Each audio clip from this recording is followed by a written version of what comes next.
पीछे छोड़ वैक्सीन बनाने की रेस में रूस सबसे आगे निकल चुका है। दुनिया की पहली कोरोना वायरस की वैक्सीन को आखिरकार अप्रूव कर दिया गया। रूस के राष्ट्रपति व्लादिमीर पुतिन ने अपने ऐलान में मंगलवार को कहा कि रूस में बनी पहली कोरोना वायरस की वैक्सीन को हेल्थ मिनिस्ट्री का अप्रूवल मिल चुका है। उन्होंने कहा कि ये टीका मेरी बेटियों को लगाया गया है।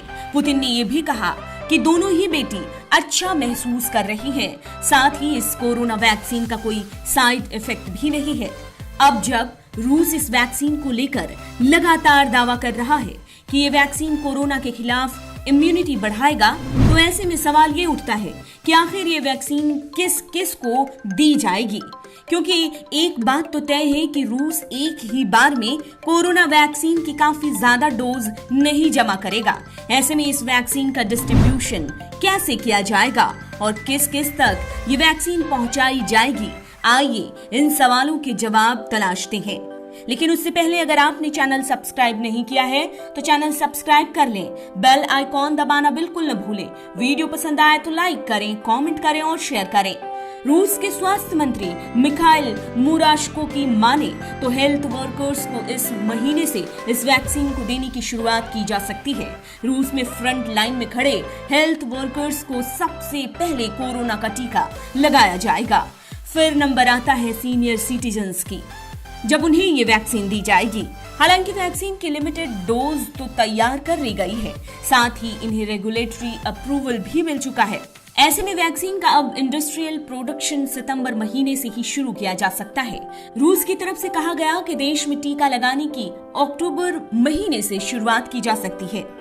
आखिर भारत को कब तक ये वैक्सीन मिल पाएगी, तो इसे इस तरह से समझा जा सकता है कि वैक्सीन के लिए कई देशों के गठबंधन और वर्ल्ड हेल्थ ऑर्गेनाइजेशन में कोऑर्डिनेशन होगा। जो देश वैक्सीन बनाएगा वो दूसरे देशों तक WHO के जरिए वैक्सीन भेजेगा। देखने वाली बात यह है कि भारत भी गठबंधन में शामिल है और इस तरह से भारत को भी फायदा पहुंचेगा। भारत की 20% आबादी के लिए जरूरी कोरोना की वैक्सीन मुहैया कराई जाएगी। इसका ये मतलब हुआ कि सबसे ज्यादा जरूरतमंद 20% लोगों को तुरंत वैक्सीन दी जाएगी। वैक्सीन की परचेजिंग, डिस्ट्रीब्यूशन और टीकाकरण के लिए पूरी योजना तैयार की जाएगी। कमेटियां अलग अलग करीब 9 वैक्सीन के विकास पर अपनी नजर बनाई हुई हैं। जहां तक रूस की वैक्सीन की बात करें तो रूस ने तो दुनिया भर में वैक्सीन सप्लाई किए जाने की बात की है, पर कई देश अभी भी इस वैक्सीन को लेकर हिचक रहे हैं।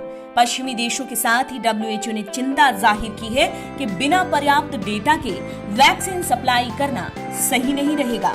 जहां तक बात करें ये कि भारत इस रूस की वैक्सीन के बारे में क्या सोचता है, तो और करना होगा भारत में all India institute of medical sciences के निदेशक डॉक्टर रणदीप गुलेरिया के बयान पर, जिसमें उन्होंने साफ किया कि रूस की वैक्सीन को इस्तेमाल में लाने से पहले ये परखना जरूरी होगा कि आखिर ये कितनी सुरक्षित है। उन्होंने ये भी कहा कि कई ऐसी चीजें अभी हैं जिसके बारे में जानकारी साफ साफ होनी है।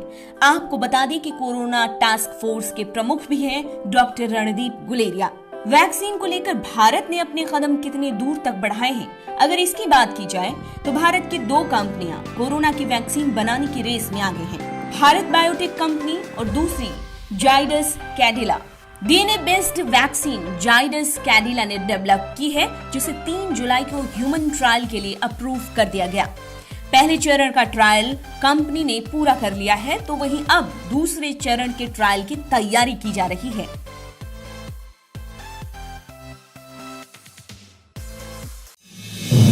आप देख रहे हैं नेट्रिक न्यूज, साहस सच कहने का।